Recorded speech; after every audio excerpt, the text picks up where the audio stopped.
নগাঁৱত ৰাসৰ ব্যাপক প্ৰস্তুতি। নগাঁৱৰ বহমপুৰ কেন্দ্ৰীয় ৰাস মহোৎসৱে এইবাৰ ভৰি দিছে ২০ বছৰত। শ্ৰীকৃষ্ণৰ ৰাসলীলা লৈ মাজত মাথো কেইটামান দিন বাকী থকাৰ সময়তে ৰাজ্যৰ বিভিন্ন প্ৰান্তত এতিয়া চলিছে ৰাসৰ ব্যাপক প্ৰস্তুতি। ব্যতিক্ৰম নহয় নগাঁও। নগাঁৱৰ অন্যান্য প্ৰান্তৰ লগতে বহমপুৰৰ কেন্দ্ৰীয় ৰাস মহোৎসৱৰ প্ৰস্তুতি প্ৰায় তুংগত উঠিছে। বিগত বৰ্ষৰ দৰে এইবেলিও বহমপুৰ ৰাজহুৱা খেলপথাৰৰ আহতৰ তলত গোপিনীসকলে ৰাসৰ আখৰাত ব্যস্ত হৈ পৰিছে। প্ৰত্যেক বছৰে ব্যতিক্ৰমী ৰূপত ৰাস অনুষ্ঠিত কৰি ৰাজ্যবাসীৰ দৃষ্টি আকৰ্ষণ কৰা বহমপুৰ কেন্দ্ৰীয় ৰাস মহোৎসৱে এইবাৰ ২০ বছৰত ভৰি দিছে।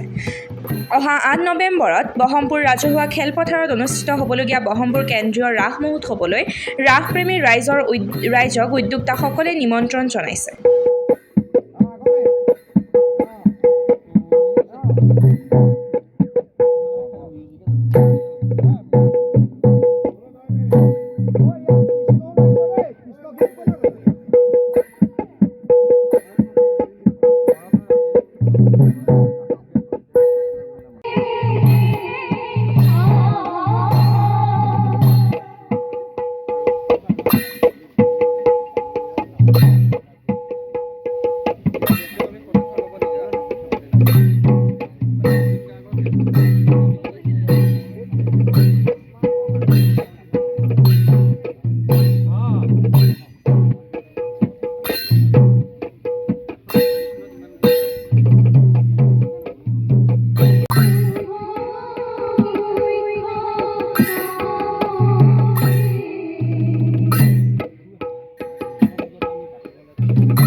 কৃষ্ণৰ আপোনাৰ শ্লোকটো মাতি দিছো।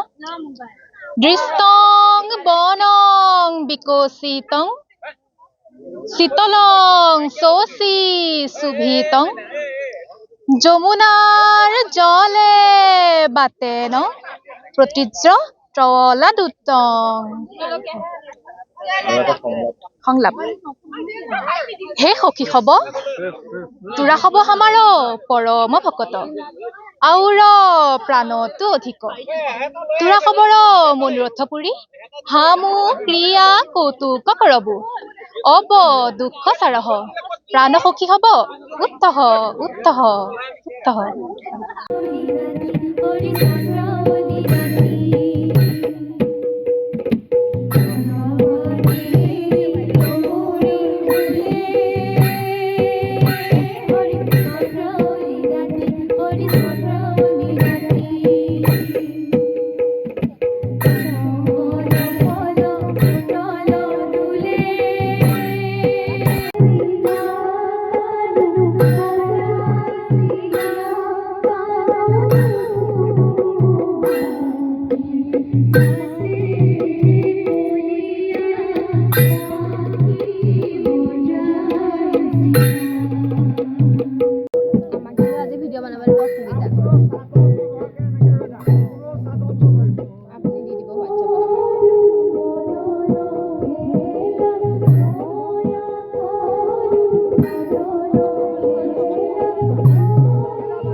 সুন্দৰভাৱে চলি আছে।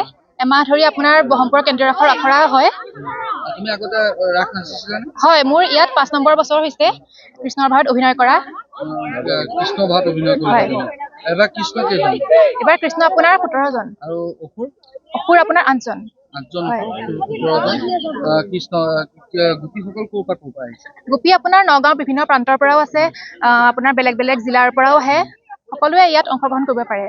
যে কেন্দ্ৰীয় ৰাস ব্ৰহ্মপুৰ কেন্দ্ৰীয় ৰাস বুলি ক'লে অসমীয়া জানে, হয়। কেনেকুৱা লাগে, ইয়াৰ অনুভৱটো কেনেকুৱা? বহুত সুকীয়া ইয়াৰ অনুভৱ, কাৰণ অসমৰ বিভিন্ন প্ৰান্তৰ পৰা দৰ্শকসমূহ আহে কেন্দ্ৰীয় ৰাসখন উপভোগ কৰিবৰ কাৰণে।